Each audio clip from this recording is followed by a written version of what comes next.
Oh, I don't know. I don't look ahead. Is there anything new that you have like come across? Like No, I'm talking about like on like YouTube or anything. no, no.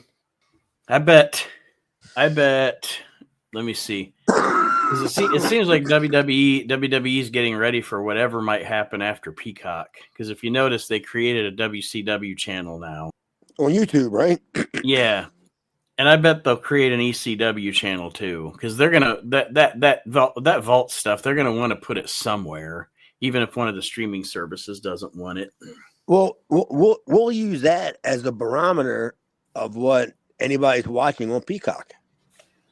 Because Right. I mean, what are they going to do first? They're not going to they're not going to start off with All Star Wrestling.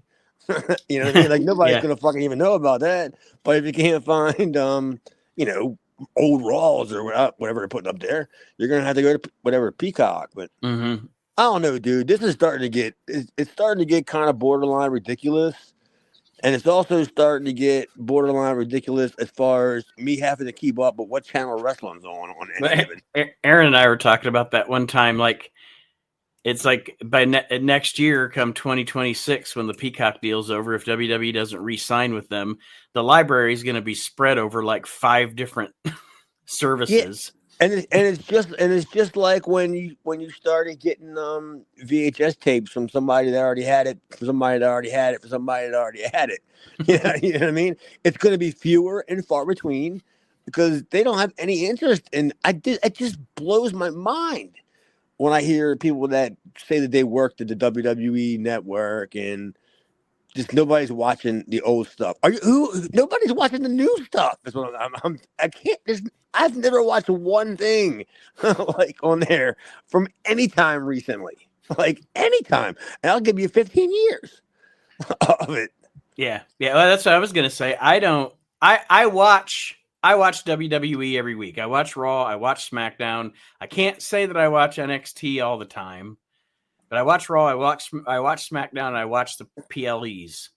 But I can't tell you anything that's aired since the summer of Punk that I ever rewatch again, like I do the old stuff. Of course not. There's no. I was watching. There was an interview with Cody. It was like an old interview, obviously, but like when he was still in uh, AEW, and he was talking about Vince when that network first launched.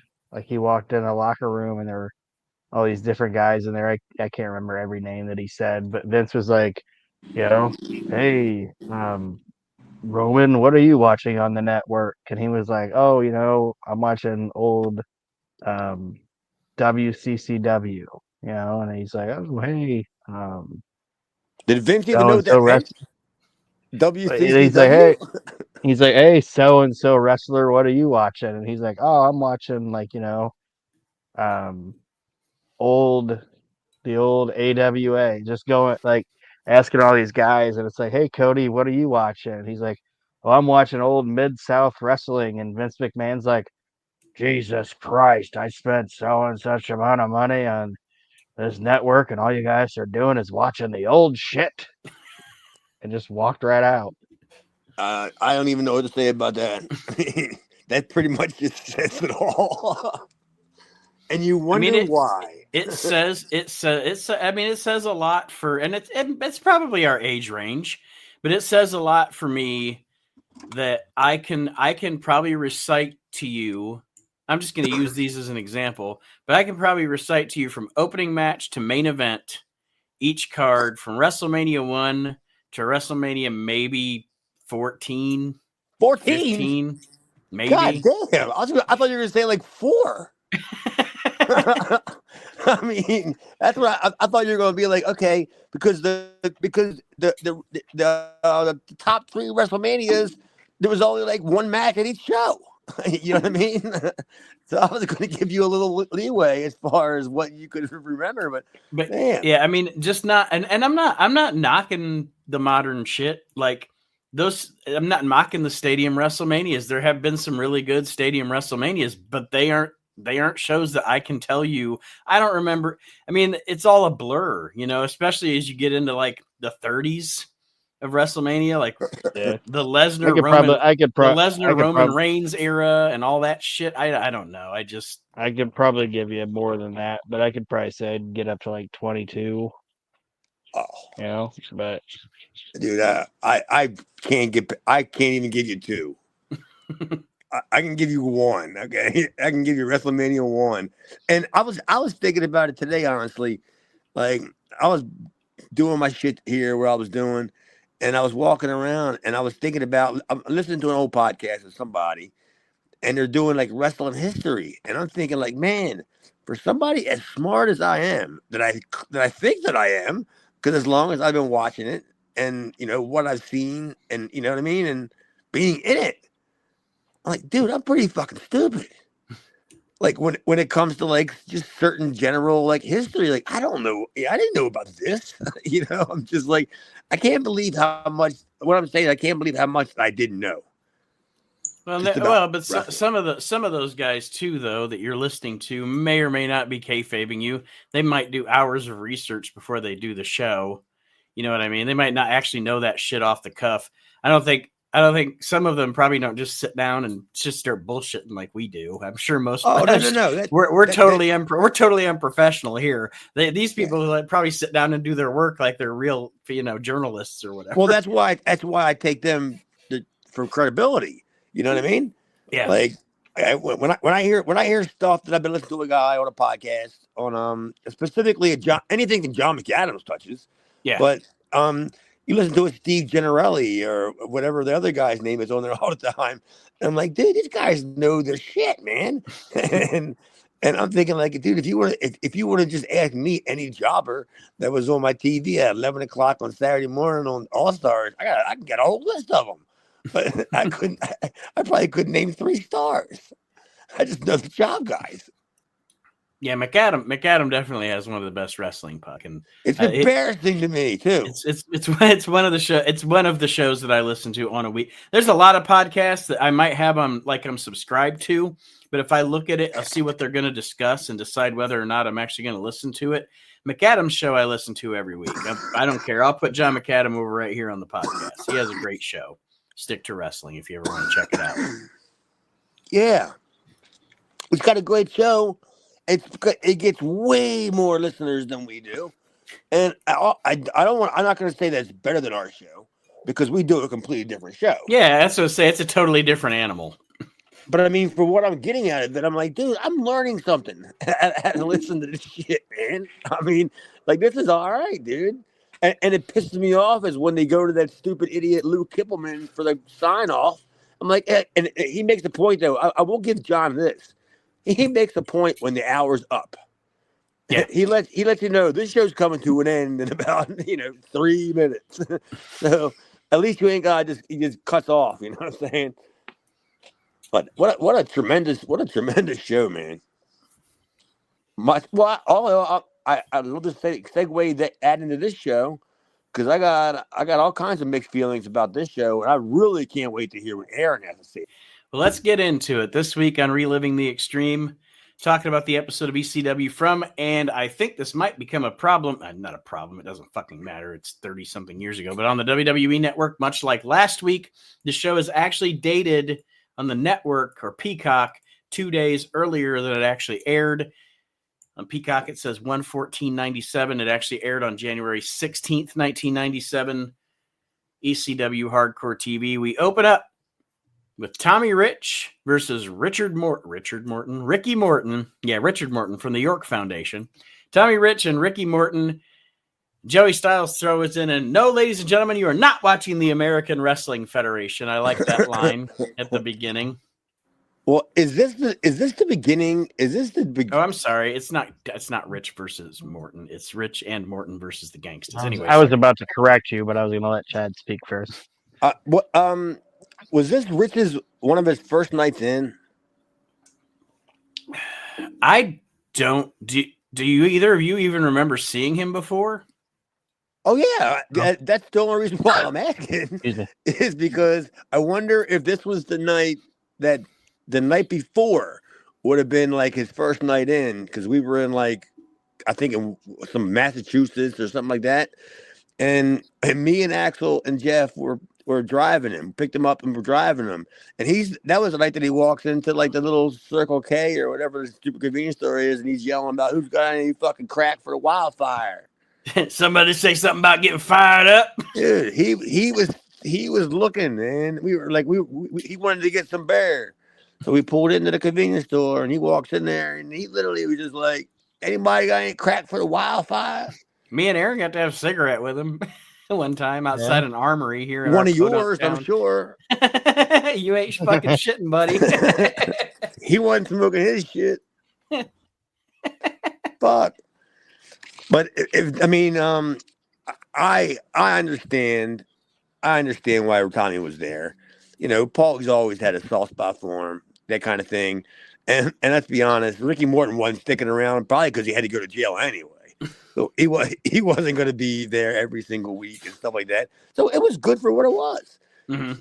And then when I saw they were working the gangsters, I figured, okay, they both probably worked the gangsters already, just not. Ricky ECW. obviously did. Yeah, but just not in ECW. So I was like, all right, it's going to be a little different. But they're going to get their asses whooped. And sure enough, dude, they beat the crap out of poor Rich and Morton. They did not pull a Tully Blanchard in ECW. They let it happen. Like Tully Blanchard, if you remember, he was very much not going to let anything extreme happen to him, but Rich and Morton did. And before I realized what was going on, like I wasn't even thinking of like Rich getting in, like, you know, in there and then winding up with the FBI. Like I wasn't even putting any of that together in my head. So like in my mind, I was like, "Where's fucking Robert Gibson in 1997?" You know, like it's like, why is it Rich and Morton? But then it's like, oh yeah. Then when they obviously come out with the angle at the end of this match, I realized what's going on. But yeah, Ricky Morton, I don't even know if he does anything else after this. I don't know if this is just a one-off for him. I guess we'll find out if we see any more. I think I'm sure he did. I'm sure he did more. Maybe not on TV. Like I don't think he just came in for one match. He probably did a weekend. I think he did. I think he did maybe another show or two when they started like branching like a little more. Like a little more Connecticut and Massachusetts and stuff like that, but I'm pretty sure it was money, and he didn't make it back to the arena. You know what I mean? I'm pretty sure, because if he came all this way to go to like Waltham, Mass, or whatever, and he didn't make it to the arena, he didn't get paid. But you're probably right. Yeah, he was pretty much one and done. Let me see here. These matches are actually taped at House Party 97. Which was January 11th. I was trying to see. If you guys have anything else to say about the match, you can. I'm going to look up here and see if the Ricky team name the team name they gave Rich and Morton was Whiskey Benton Whiskey Hellbound. Benton Hellbound. Yeah, right. Whiskey Benton Hellbound. and child support. Whiskey Bent and child support. And they did do. This wasn't the first time they teamed. There was times when they teamed in WCW. Oh yeah, when Robert was hurt. I mean, they were a good little team, and I didn't mind the match itself. I mean, obviously the Gangstas owned most of it, but it was a good ECW brawl, and Morton and Rich took it and did a good job with it. I thought it was entertaining. Dude, I knew that Rich and Morton were going to be the heels because it was against the Gangsters. Yeah. But I figured Philadelphia, of all the places, is going to embrace Tommy Rich and Ricky Morton. you know what I mean? Like they are going to get over this. Oh my God, the crowd's going to shit. Dude, they laughed. They completely laughed. And go ahead. As soon as the Gangsters music hit, it was over. And Chad, I know obviously you're not a big fan of New Jack, but I did through shoot interviews and everything I watched. Like I'm pretty sure they probably took it a little easier on these guys than they would anybody else. Of course, New Jack respected Ricky Morton, and Ricky Morton was pretty integral into the beginning of his career and everything. But yeah, I mean, I think both teams did a good job, and they gave Morton and Rich some offense in it. Oh yeah, it was a good little brawl. It wasn't much offense, but they gave him a little bit. Yeah, I was just shocked by the reception. I mean, I couldn't believe it. I was like, man, they're gonna go nuts. But I guess by then word had spread about Tommy, and probably this is right around the time when Ricky's problems started too. So, well, I mean, clearly they're up here doing fucking squash matches for the gangs. Yeah, so they weren't on the greatest path of their career. Let's be honest, Tommy Rich and Wildfire, Ricky Morton, whatever the fuck, Whiskey Betting shit beat out of them. Benton Hellbound. Fuck them. Fucking job guys. To the Man, are you still gangsters, looking stuff even. up? I mean, Hey, I'm just listening to you guys talk. I'm Just just, saying. I'm just thinking the I do my gangsters. research before the show. I don't. I mean, I think the gangsters are past this point of beating up Rich and Morton, because I mean, don't let me be the booker back then. If these are the two guys they're beating up next week, they're beating up Rip Oliver and Billy Jack Haynes, and then I'm just gonna bring in guys from different territory, Jim Brunzell and Greg Gagne against the gangsters. That's what I'm booking. Bob Brown George South, and Dwayne Gill. That's when I go to Atlanta TV. There's only one. What I was trying to look at was because you were asking if Morton did anything else in ECW, and I looked at Cage Match in 1997. He literally only has one other match. It looks like in ECW in '97, coming up in February. But other than that, then it's pretty much just indie shit, and then the NWA stuff and the WWF come '98. But yeah, he's gonna have one more match in ECW. I don't know if it's. I know it's. It looks like it's at when the the next big show, crossing the line again. I guess in February. So we'll see. We'll see if it's on TV or not. This was just a way to get Rich back in the company, because obviously Tommy Rich is going to have an extended run with ECW, and it's going to be fun. It's going to be very fun, and it was just a way to get him in there. And then probably see what kind of shape he was in. After the Gangstas win the match, I thought Ricky Morton and Tommy Rich had a nice little bloody kind of Southern wrestling style brawl there at the end to establish that they are not buddies. This tag team will not call it continuing. They even call it that. Oh, Joe even says we had a Southern style brawl in the ECW arena. Hey, the one thing that I was grateful for was they didn't get color until then. Yeah. Did they? I didn't. The gangsters didn't get color on them, so at least at least Tommy Rich saved the fucking gaff for the post. You know what I'm saying? I mean, because Ricky Morton, he's not against blading, but I mean, he's not going to volunteer to do it. Tommy Rich will just do it if you just look at him differently, cross-eyed or whatever. And and I was like, dude, they saved all that shit for them two fucking old fucks to go beat each other up. Somebody say something about blading? What? Crack and Bladen. there's the new tag team name. the Tommy Rich. It's a Tommy Rich story. Crack, Blades, and child support. All three of them. That's how you knew. Also that I think Ricky was just a favor, just to get Tommy or get somebody to team with Tommy, because they have Tommy go over, because Tommy's obviously the one that's going to be sticking around, and it was a good. I didn't mind it. It was a good way it got the gangsters on the show. It put them over, but it also let Tommy get a victory at the end of it too. So it wasn't just your first introduction of Tommy Rich as him jobbing or whatever. So I didn't mind it. I thought it was pretty well done. Oh, it was totally well done. It was great. Honestly, I mean, I could have done everything without the gangsters. You could have really just put. I mean, this is nothing against the gangsters, but you really could have just put two other guys out there. That was going to be the outcome anyway. I mean, nobody really remembers the gangsters won. They just know that Tommy Rich got the shit beat out of him by a couple of guys, and they had a brawl and bled all over the place. That's what I took out of it. But yeah, you could have put any two guys out there that were credible. Yeah. Hell, It didn't have to be. It could have been Hunter Q and Leather Lou, and just watch them beat the crap out of Tommy Rich and Ricky Morton. I'd love to see how that match meeting went when they were just sitting there. And Tommy's like, okay, so what we're going to do is going to be Hunter Q and Jay Sully. They're going to go out there and they're just going to kick the crap out of you. Somebody say something about Sully sweating all over me. Somebody say something about getting fucking drunk. Yep. Hunter Q got that halitosis. Oh, that made Tommy Rich bleed. After this situation, all right, here we go.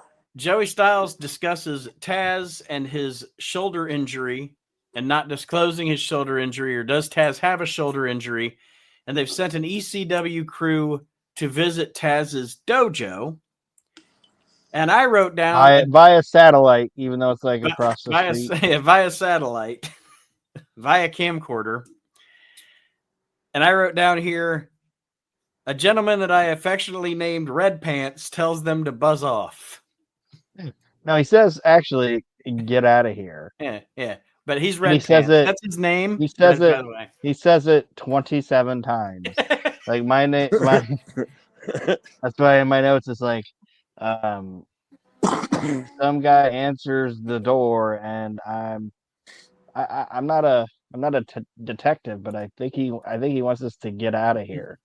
That's all he keeps saying, and he does this 27 times, and they start to leave, and then he comes back out the door. And he's like, "Never mind, come on in." Like, oh, okay. By the way, you like my red pants? Red Pants McGhee. Dude, I love this, man. Like, I mean, I didn't know where it was going until it started to go, but I'm like, dude, I am really actually was loving this whole thing. I think the fact that Taz was at his school, the dojo, with the mirror, you could see through the mirror and into the ring, and like he was sitting there like doing his business. And I was like, dude, this is great. Like, I'm like, he really don't fucking like people. The only thing I would have done differently, and they could have done this, they could have said this themselves, is halfway during that promo, he should have looked over and saw that ring. He walks out of the office, walks through that ring, and just goes in the ring and just like judo throws a dude and chokes him out or something. Like, that was the only thing I would have added to it, but I didn't really think it needed to be added to. I thought it was tremendous.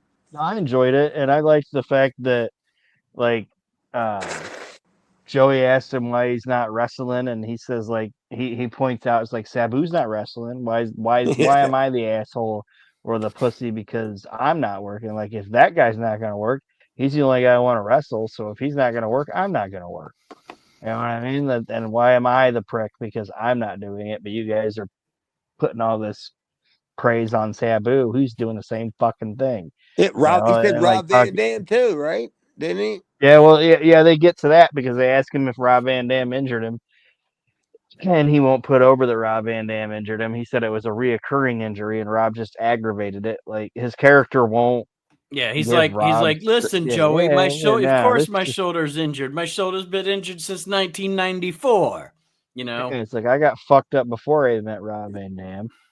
He calls him a punk ass pussy and a pretty boy, and with his fucking kung fu and all that shit. Like, he's pissed off, and it's really good. And like you said, it works because he's at his job, and he's like, you're coming to my job and bothering me. It was like, I'm trying to do my job here, and it's all really good, and I enjoyed it. And it was, I think, probably it was. I don't think it was. I think it is the best part of the whole show. I mean, my expression was, I think I had to walk out of the room for just something, like go to the refrigerator or something, and I just started giggling. And my mom goes, "Why? What's so funny?" I was like, "Dude, if you only knew Taz, like, he is nothing like this. This is so far removed from Taz, like the person. You know what I'm saying?" Like he's the coolest guy. He wouldn't fight anybody anyway. He wouldn't, you know what I'm saying? And I'm just watching it, and it's getting hardcore, and it's getting in depth, and it's really getting like where he's meaning business, and I'm just giggling like a schoolgirl, because I know this is Jabroni is Pete from Ozone Park. I used to sell tapes to and read the Observer to. But it was great though, man. I mean, I haven't really seen anything bad from Taz until they made Taz do bad things. That's pretty much what I'm saying. But I had a question that I was going to ask you, but then now that I'm reading it as I wrote it down, I realized what the payoff was. I was like, did it just go off? How did this play out? And did it go anywhere? And now I'm thinking, fuck, barely legal. Yeah. I didn't even. I was just wondering if something happened and Sabu didn't do something, and then his got scrapped it or something. And then as soon as I wrote it, it popped in my head like, I am stupid. Yeah, this is their Sting Hogan. Like this is their big build, and like I said, I think Taz is doing a really good job, and keeping Sabu off of TV is actually a good idea. You know, Okay, but let me I ask you enjoy this it. then, Aaron. Let me ask you this: do you really think that I could be that far off to not have Sabu Taz pop in my head when I have at this point almost zero confidence in Sabu coming back? I mean, do you understand why I was a bit confused, Yeah, kind of thing? Because I yeah, was like, dude, and like Sabu ain't gonna show up for that. I said, I think it's a good thing that Sabu's not on all the time, because it made it, anytime these guys did interact, it made it even better. You know what I mean? Because if Sabu's on every week, it makes no sense for Taz to not confront him every time if he wants to wrestle him, and if he's just confronting him every week and they're in the ring together Oh every yeah, week, it's not gonna be a big deal when they're finally in there. You know what I mean? and plus, I'm sure Paul So couldn't make it happen anyway. You know, I mean, Sabu at this point is only in for what, big shows, them big weekends. Yeah.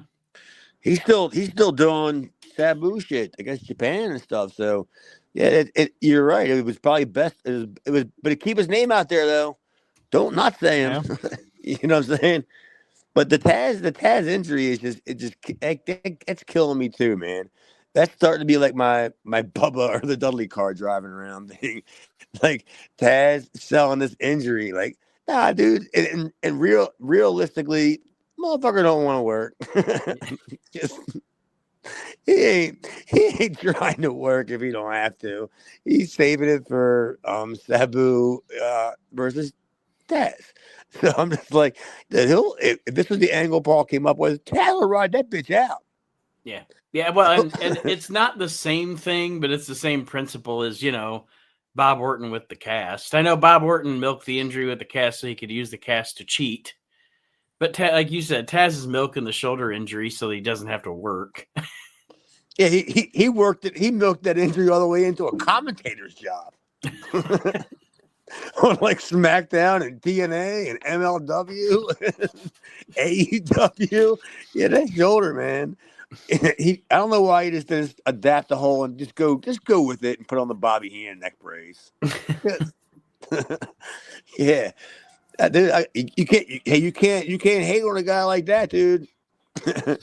if he came up with a better way to make money and not have to go out there and take all them bumps, fuck yeah, I'll do that shit.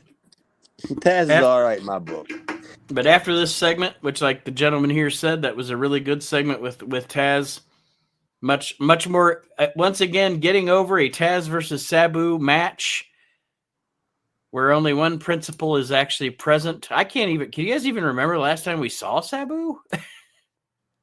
That's what when I'm they had saying. their Like, in ring, when they had that brief in ring confrontation, it was a couple weeks ago. oh, Where is the that lights a went spot out. show or Where something? where the lights went out and they came back on, and Oh Sabu shit! and Yeah, Taz you're were. right. Yeah, I forgot about it. I guess it It just was that. since it was such a blip. It was that King of the Mountain Battle Royal thing. That's when he was so blown up, and I love it when he's so blown up, running to the ring. He's got to stand there and hold his hips because he's Yeah, getting his wind. He's not that's taking the in the cheers of the crowd. that's the last time, because, like I said, Taz said that he wasn't going to compete because he wasn't the number one seed in the thing, and then Sabu came out and he left, and that's when Joey started speculating that Taz was injured because he didn't go at Sabu, you know. So yeah, that was the last time. So the beginning of this month, but in ECW time, you know, it's like it's not as bad as like wrestling magazines were, but if you see something in January on ECW television, it probably happened in December. You know what I mean? So Yeah, but that's way easier to digest. yeah. That if it's only a month ago, and you probably already heard about it by then anyway. If you're an ECW fan, you knew that it happened for somebody that was there. But yeah, I mean, this is really starting to like take a turn here. You know, in my opinion, we're really starting to ramp up, and there's something big on the horizon. And I'm gone. I'm gone by then, so I have no privy to what any of them conversations were that Paul gave those speeches to in the locker room. But you know, I'm not seeing certain people. I'm not seeing Tommy Dreamer. I'm not seeing Public Enemy. You know what I mean? Like some of them other guys, like he's doing the whole. I guess what Lawler would do is when he would just like reshuffle the deck, and then you know we're getting Raven, Sandman, and Stevie, and that Mhm. shit like that, and then you know, and then we still got all these other guys that are still in the mix, but you know we'll get there. You know what I mean? Yeah. The, It's ne- looking good for them right now. the next item that we have on the show, Joey discusses the drama that has recently happened with Sandman and Raven, with Sandman stealing Raven's title. So now he says Raven and Sandman are going to have an old-fashioned slug out for Another Raven's one. stolen belt. We just had one. What the We fuck did had Tommy that. Rich and Ricky Morton do? An And old fashioned slug. Wait, hold out. on. I'm sorry, Chad. It's all about the branding. That was a Southern style slug out. This is an Okay. old-fashioned slug out. and it was What is the stupid. fucking? And I think this is like a statement that probably nobody's ever said before, but thank God for Stevie Richards because No, nobody's ever um, said that. um, the Raven Sandman feud, it's until they started adding this other stuff into it, it's totally jumped a shark for me. I'm like, this thing is fucking dead. You ever see Like, that? I don't care. I don't care about it. It's gone way too. I know part of Paul's strength was like, you know, long angles and big storytelling or whatever, but this thing is like, this has just gone on way too long, and it feels like they have no fucking. I don't know if I'm off. I don't know if I'm the only one that thinks it, but Sandman Raven to me was getting very boring and stale. You ever see that house insurance commercial with the joke where they say they've got ants and then all their ants are living with them? Yeah. And the lady with the fridge, the lady at the fridge, that's what Sandman and Raven is. It's expired. expired. Expired. Yeah. Yeah, And the I can't say like I wasn't a fan of anybody in this to begin with, but I look at this a whole different way. Objectively, I know probably how it played off there in the crowd, but how it played off, you know, to me, I was like, oh yeah, this is enough of this. I mean, Sandman Raven again, and then they had to like show like the angle with Stevie 3 times, like after it. So Raven was yeah, like not even done, even though he was done. We're still going to see Raven. it's just it's 5 minutes of these guys just punching each other in the face, and It then wasn't even like I any said, good. and it wasn't good. And like I said, when the BWO showed up, I was like, all right, because I'm actually digging the BWO. And then we finally get to see like Stevie finally he Virgil's Raven, and he finally stands up for himself, you know, and pushes him back, and that gets a good reaction. And I it's like, oh my god, at least we're finally gonna see maybe this thing start fleshing out, and we'll put some new blood in it, because obviously we're building on that. Talking about barely legal, we're building up to the three-way dance with Sandman, Raven, and Stevie. So it's gonna start getting interesting again because they're sprinkling new shit in it. I Well, was just just the like, fact you said Stevie's name makes it Yeah, less interesting. it's like when you're getting into a world title angle and the only idea you have is for the challenger to steal the belt, you've ran out of ideas. You know what I mean? Because that is as simple as the promoter being like, "You're not the champion. Give the belt back." Oh, well, then we're talking about AEW or ECW? What are we reviewing here? Because isn't that what happened in AEW? The guy stole the belt? I don't watch that shit, so I don't know. But when that's the idea you got, it's like you've ran out of ideas. He stole the belt. Dude, I've told you this before on the show. Take the fucking belt. It's 32 pounds of concrete that I don't have to fucking carry around. Fuck. As long as I'm still recognized as a champion, I don't give a shit about that piece of equipment. You know, that thing's a pain in the ass. You can do whatever you want with it. You ain't gonna pawn it. I picture Harley Race, but instead of the money in the briefcase, he's got the belt. He's like, "Somebody take the damn belt! It's so heavy. I'm tired of carrying it around. Kabuki, take the damn belt." Dude, and it's even better when you deal with Bruno. All Bruno had to do was look at the schedule, and it just said, "Nah, I'm not." Bruno even said, "I'm not even working half that many dates," and you're gonna put the belt on me? Yeah, fuck that belt. Shit. I'm Ain't nobody want that. I'm another wrestling Spirios Aranon again. Ain't nobody want that Yeah. belt. Man, Except just Shane, of course. Yeah, just watching Sandy and Raven fucking punch each other in the face. I'm like, it was stupid. But That's pretty when the bad. BWO When the brawl is stupid. man, when the BWO showed up, I was like, that was all right, and I enjoyed it because I was like, well, at least we're getting more fleshed out in the angle. And And I also want to chime in here for a second. I also thought it was kind of dumb that if you're gonna so Stevie hits a really succinct Stevie kick to Raven, and then he tries to hand a BWO shirt to Sandman, and then my thing was the fact that Stevie kicked Raven was not what cost Raven anything. I get you know what I mean, yeah, but the thing is, the it wasn't a match. If you notice, there was no referee. It was just I guess fight. I guess you're right. Because the end of the match, or quote unquote match, is like you said, Stevie kicks Sandman or kicks Raven, and they wonder if it was a mistake. He ends up kicking Sandman, yada yada yada. Him and Raven have a pushing match, and then it ends up with Raven getting hung up in the ropes, Andre style, and then he gets repeatedly beat with the cane, and then That had to Sandman suck, man. wins. I'm telling you, that had to suck. And then he spends an obscene amount of time crawling to the dressing room, which I thought was a nice touch. Yeah, he bought back from that shit, you know. I appreciated that. Like I said, when I first saw it and all they were doing was punching each other, and it's like this is stupid.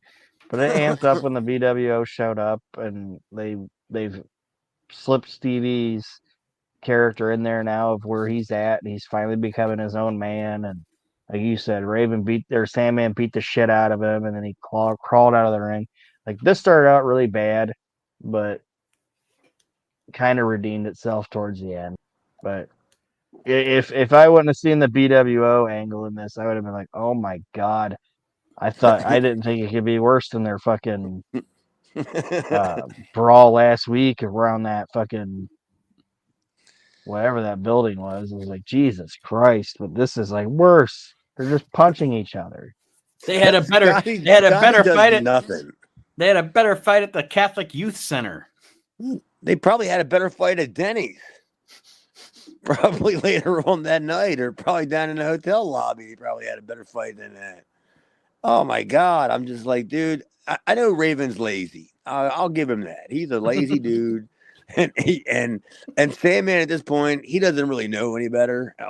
He's just basically a younger guy that's been thrust to the top spot. So he's trying his ass off to get something out of Raven. And Raven, I ain't doing that. I mean, all you're going to do is just hit me. And I'm just going to, and then if you can you tie me in the ropes too? So That way I don't even have to hold myself up. fuck Yeah. no, I ain't got to do anything. That's all I And get then out of Raven. I did notice something out in the crowd. And I know they always had T-shirts, but I think I saw the first, and I could be wrong, but the first T-shirt ECW merchandise. They now have foam fingers that are the middle finger that says ECF&W on it. Oh, So I I saw didn't like see 4 that. guys with it. Yeah, there's like 4 guys with like foam finger ECF&W. Like if I would have saw one, I'd be like, oh, somebody made that or whatever. But there were like 3 What? or 4 of them out there. So Were they scattered or were they Paulie, together? they were scattered. So Oh, like all right. they at least sold 4 of them that night. So it's like Paulie's starting to try to do merchandise. With foam, So foam fingers. Begging you. Yeah. Whatever. He So still did. He at the should have did EC beer. He Hey should have did Chad. beer coolies. What's Hey that? Chad, at the ECW arena, did they do the gimmick where they bought like $5 pizzas and then sold you a slice of the $5 pizza for $3? Oh, they had the vendor from on the corner. Yeah, like around here they just like. I mean, I don't know how it is now. I haven't been to an indie show in our area for a long time, but it used to be like, they'd get the $5, the what is it, the hot and ready's from Little Caesars, $5 a piece, and then they sell you a slice of it for $3. No, they had that little place that's there on the corner. They were making pizzas. It was actually pretty good. I think it was like it was a pizza and a Coke because they didn't sell alcohol. But I think it was like Wise. yeah, I think it was like $5 or like $6 or something like that. And we all used to tear that shit up, man.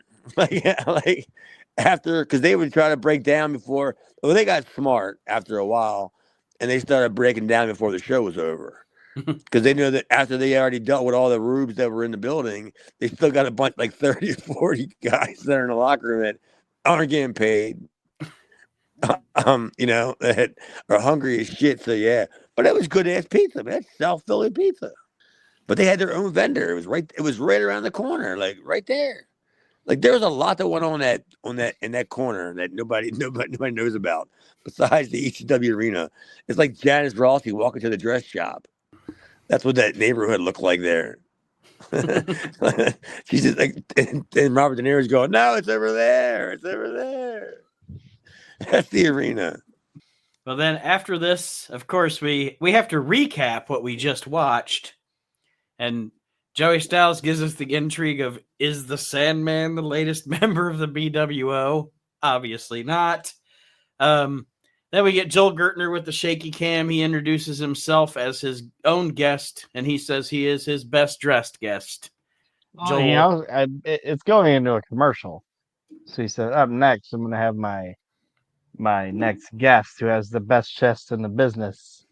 And he's a hottie, and my guest is a hottie with a body. And they're up next. Well, and then how long did it take I like you the to fact that figure he out called who it himself. was? Oh, I knew who it was gonna be, but I like the fact that me too. my next guest is a hottie with a hottie with the body. It's like, I'm sorry, Joel Gertner's like a I know that we are. You ever find like that cheap snack cake at the fucking poor people store that you just really love, and you're just like you feel bad that you like it, but you're like, I'm still gonna eat it even though I don't want people to see me eating it.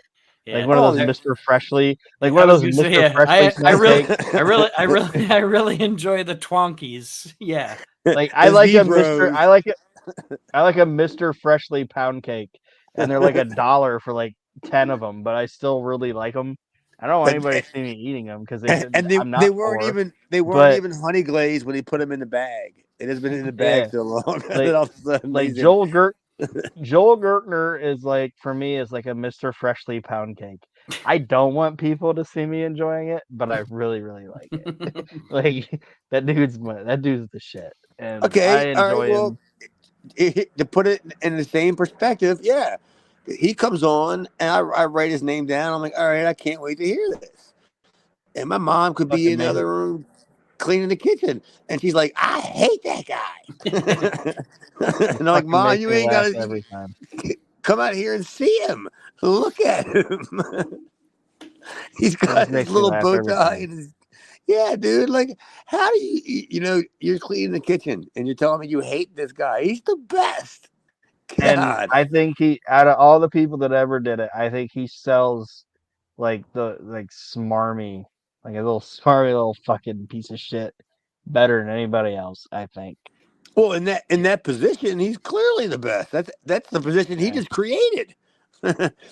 we didn't even have that job before Gertner. This fucking hairy pervert. He's so good.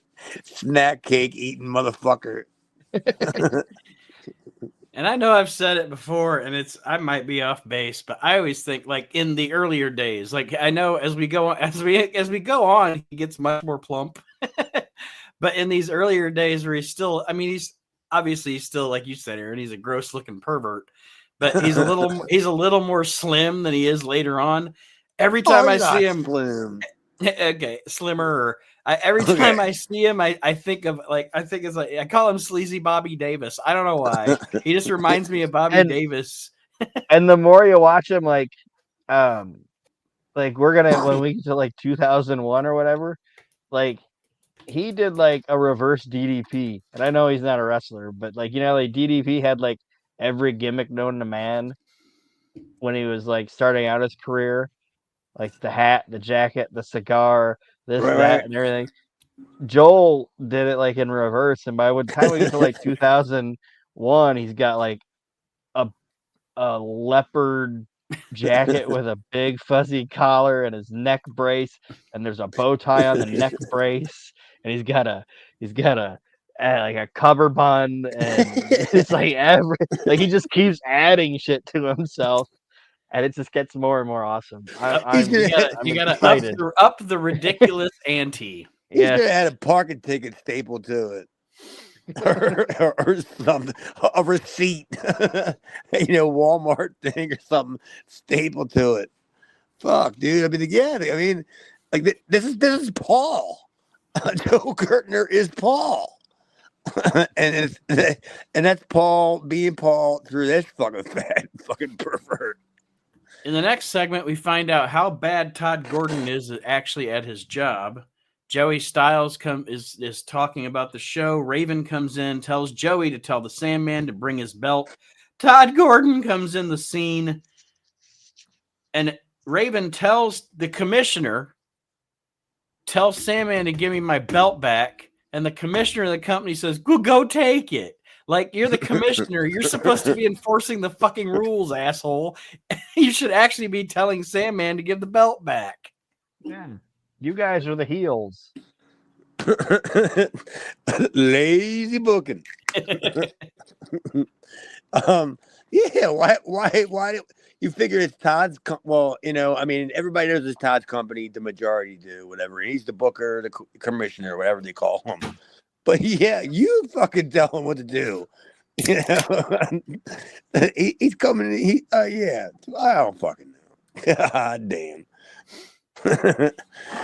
Yeah, Todd was. Yeah, that was a little more on the ridiculousness of what was going on. That's the shit. I was explaining to my mom how not only are most of these guys not even alive that are on this show, and the ones that are still alive on this show are all recovering or still drug addicts. and I'm like, and Todd's no exception. God, they don't fucking know. So then the next segment that we have here, other than Joey giving us a little more or showing us more recaps of things, he shows recaps of the stuff going on between Shane Douglas and the Pitbulls. Again, god damn, enough. Jesus. We get Louis Spicolli versus Chris Candido, which never disappoints. Yeah, well, I mean, what the 2.5 minutes we got, or whatever it was, 4 minutes that we got? Yeah, that was still better than watching Sandman and Raven punch each other in the face for 5 minutes. Yeah, why did we have to watch the whole match again? Why couldn't we have just seen more of Louis Spicolli and Chris Candido? Dude, something must have happened. That's my guess. Either something. There's no logical reason that you can sit there and tell me why they didn't show more of that fucking match than they did with the every. I mean, Stevie kicking Raven just 22 times replayed and everything, and it didn't make me want to get behind anybody because I'm getting to the Aaron phase where I was like, I just want it to be over. It's like when it's like when you watch one of those TV shows and you're like, "There's not a redeeming fucking character on this show." I'm not rooting for anybody. I think they showed that Stevie kick to Raven more than they showed the Zapruder film. Like, God damn, man! To the left, back into the left, back into the left, into the left. God, I mean, yeah. I mean, I'm sure it was great to watch it in January of '97 on TV, but it wasn't great to watch it again and again. Yeah, I enjoyed watching it the one time. Like, yes, like, when I saw what they were doing on the show, I literally fast forwarded it. It's like I know what they're doing now. Hey, that ain't fair. If I gotta watch it, you gotta watch it. No, I knew what they were doing, so I fast forwarded it. That drove me nuts. They're recapping the Extreme in the same show. So I'm gonna go ahead and fast forward. I'm looking for a Don Montoya squash. Please, enough of this nonsense. Like now, I didn't realize it until this show how many people I'm missing. Like in ECW, where's 911 for any of this calamity? You know what I mean? 911 at this point is Big Al in WCW. Okay, well, I'm clamoring for 911 to come out. Somebody's got to stop anybody. You know what I'm saying? Please. Can you? Who's back there is not really booked that you can send out to get Devin Storm another job, another chance at it. Fuck. The bad crew's hanging around. Yeah, there's fucking Damian Kane's fucking big titty ass bitch out there. Where's them Super D's? Oh, they're gone. Bullwinkle. Yeah, another Lou Albano. Just give him the microphone. Anything. God damn. Enough with this nonsense. I don't even know how. Now I'm changing my fucking rating on this goddamn show anyway. Because now that the more we talk about, the more I'm pissed off. Well, Candido beats Spicoli, pins him. Did he? I don't fucking know. By this point, I was so fucking furious, and my Tostitos party piece of bites were done. So I got up and said, I don't give a fuck. And I didn't hear Pulp Fiction. I came back in, and the next thing I know, I think I was watching the Moondogs. Like, they weren't in. Now, I don't know what I missed, and I don't even care. Fuck this. It was all you missed was Shane Douglas and Brian Lee coming out. Oh, I missed that. All right, good for me. To help Chris Candido beat up Spicoli, for Joey Styles to once again say, I think this might be the new triple threat. And then Pitbull I think 2, I heard that. Okay, I heard that. Pitbull 2 comes out to make the save. Pitbull 2 came back out? Still, I don't have any of this written down. Yeah, that's how the show ended. It was like, oh, this is our new big heel stable, and now Pitbull 2's ran him out of the ring. Yes. So, I mean, it was what it was. We created a stable, and they've already got shit on. All right, here we go. They created a stable, and I've never seen a. Well, I guess I just did see a stable, but I've never seen a stable prior to this lose more interest in the fact the more they created it. Like, the faster they created it, the less interest they got in having it. Oh, are you serious? God damn! Thank God that was 30 years ago. So overall, guys, what say you? What do you think? I know, Chad, you said you're changing your grade that you originally had, but what grade did you give this show? C+. Oh, okay, not bad. I gave it a B- before I fucking was talking about it with you guys because it kept my interest. And it had just enough new stuff and just enough of the recap stuff that, I mean, the recap stuff I get. I know why they do it. I just don't I can't deal with it every single week. It's just recap. Eventually, there has to be a show one. Are they just recapping everything from show one? They just keep recapping shit. But yeah, I guess yeah. Would you say, Aaron, a C plus? Yeah. And Yeah, mainly it's because of I think they overdid it with the keeping reshowing the Stevie thing. It's like that took it out for me. So I was like, if I gotta fast forward a show, you're not gonna get a B or an A. yeah, And dude. It then was yeah, like watching the Tanya Harding thing too. How they just kept, yeah, they just beat you with it. I mean, that's the only. It's not even a description of like they made you watch it or like or they forced it on you or because they had to do this. No, they beat you with this goddamn angle too. I don't give a shit about either one of these two idiots. The first 20 minutes of the show were much better than the last 25 minutes of the show. Easily. The opening stuff with the gangsters and Morton and Rich, and then like we were saying, the Taz segment was really good. And then it kind of went downhill from there because the main event was really drawn out. And then we didn't get to see enough of Candido and Spicoli to even say, yeah, that was great. And then, like Aaron said, you have your new heel faction, and they've already gotten run out of the ring by one guy. So, yeah. Tons of heat. Put the heat on the right guy, man. Kevin Sullivan is clearly not booking this. No. This is like one of them deals where when somebody asks you how to make whatever $10 million in the wrestling business, yeah, you start with 30. Like, because it's like, dude, you got all these talented people, and what the fuck? You know what I mean? Like I get it because it's 30 years ago, and it all ends up kind of like tying in together and all, but it ain't doing a good job right now tying in together. Like for me, I don't care like about any of these fucking fools. Well, Chad, before we sign off, do you have any upcoming other podcast appearances or anything going on that you want to plug this week? This week I don't have anything. I don't think my interview with Blake the Snake for his whatever dripping podcast. I don't know. I don't even know what it's called. Blake the Snake dripping. Was Dude, it a porn podcast? He's a kid. That's all I can say. He's a kid. It's on the STD Wrestling Network. If your snake's dripping, he's a kid. If your snake's dripping, man, you got a problem. He's probably like 16 years old, and he booked me, and then he canceled, and he was apologizing, and then he wanted to get me back, and then I had to charge him different because you already cost me a payday, kid.